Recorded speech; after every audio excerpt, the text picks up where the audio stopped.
नमस्ते, मैं डॉक्टर अवनीत कुमार आज पुनः उपस्थित हूँ आप लोगों के समक्ष एक नूतन विषय के साथ। और आज का विषय है जानिए आपकी हथेली में मौजूद यात्रा रेखा कैसे भाग्यशाली है, पार्ट 2 लेकर। ध्यान से आप इस चित्र में देखें। यदि आपकी हथेली में चंद्र पर्वत से एक रेखा स्पष्ट और निर्दोष ढंग से, जैसा कि इस चित्र में आपको दिखलाया जा रहा है, दोष रहित होकर आकर भाग्य रेखा से मिल जाती हो और यह भाग्य रेखा आगे तक जाती हो, तो यह जातक के लिए अतीव शुभ और मंगल सूचक साबित होती है, क्योंकि इस प्रकार की रेखा जिन जातकों की हथेली में पाई जाती है, प्रायः ऐसा देखा जाता है कि उन जातकों के जीवन में बदलाव या भाग्य में जो उन्नति होती है, भाग्योन्नति, यह एक लंबी यात्रा के पश्चात ही देखी जा सकती है। यानी यात्रा की बदौलत इन जातकों के भाग्य में उन्नति होती है और एक सुंदर परिवर्तन देखा जा सकता है। अतः इन जातकों को सतर्क और सजग होकर पूरी सिद्धता से यात्रा का लाभ उठाना चाहिए, जिससे इनका जीवन सुखमय और समृद्धशाली बन सके। पुनः आप इस चित्र में ध्यान से देखें। यदि किसी भी जातक की हथेली में स्पष्ट और निर्दोष होकर रेखाएं इस तरह उंगली की दिशा में जाने की ओर संकेत करती हो और स्पष्ट भी हो, तो यह भी जातक के लिए इस प्रकार की रेखाएं शुभ और मंगल सूचक साबित होती है, क्योंकि प्रायः ऐसी रेखाएं जातक के जीवन में यात्रा के माध्यम से समृद्धि, धन, यश और सफलताओं की ओर संकेत करती है। अतः जातक को सजगता के साथ इन रेखाओं को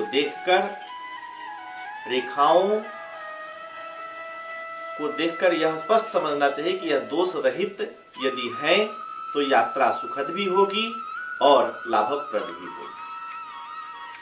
पुनः यदि यह किसी कारण से दोषग्रस्त है, तो ऐसे जातकों को अपनी यात्रा में, ध्यान से देखें इस चित्र को, यदि दोषग्रस्त कोई दूसरी रेखा आकर इसको काट देती हो तो यह दोषग्रस्त स्थिति पाई जाती है और ऐसी स्थिति होने पर जातक को अपनी यात्रा में पूरी सतर्कता के साथ यात्रा करनी चाहिए। पुनः आप इस चित्र में ध्यान से देखें। यदि किसी जातक की हथेली में रेखाएं चंद्रमा से इस प्रकार से निकलती है और स्पष्ट और दोष रहित होकर निकलकर जीवन रेखा की ओर थोड़ी दूर तक चलती है, तो यह भी जातक के जीवन में शनैः यानी धीरे धीरे यात्रा की बदौलत होने वाली जो भाग्योन्नति है उसको यह दर्शाने का कार्य करती है यह रेखा। अतः इन्हें अपने जीवन में भाग्योन्नति हेतु और सुख सुविधा हेतु यात्राओं की उपेक्षा नहीं करनी चाहिए और यात्राओं को करके अपने जीवन में शुभता की ओर अग्रसर होना चाहिए। किंतु यह भी ध्यान रहे, इस चित्र को ध्यान से देखें। यदि चंद्र के क्षेत्र से रेखाएं निकलती हो किंतु वह इस प्रकार से निकलकर पुनः दोष ग्रसित हो जाए, तो ऐसे जातकों को अपनी हथेली देखने के पश्चात यात्रा में सदैव सावधान होकर यात्रा करनी चाहिए और पूरी सतर्कता बरतनी चाहिए। नहीं तो आप देखते हैं जगह जगह पर लिखा भी मिलता है कि सतर्कता हटी और दुर्घटना घटी। इसलिए दुर्घटना न हो यात्रा में, इसलिए आपको ध्यान से यात्रा करनी चाहिए। पुनः आप इस चित्र में ध्यान से देखें, यदि चंद्रमा के पर्वत से कोई रेखा स्पष्ट निकलती है और आगे में जाकर, जैसा कि चित्र में दिखलाया जा रहा है, वर्ग का चिन्ह बन जाता है, तो भी इस प्रकार के जातक को यात्रा में किसी संकट की ओर संकेत है। अतः सजगता के साथ पूरी तरह से सचेत होकर अपनी यात्रा करनी चाहिए। यात्रा में ऐसे जातकों को ऐसा देखा जाता है, परेशानी तो होती है लेकिन जीवन पर कोई खतरा नहीं देखा जा सकता। जीवन को ये रेखा सुरक्षित कर लेती है।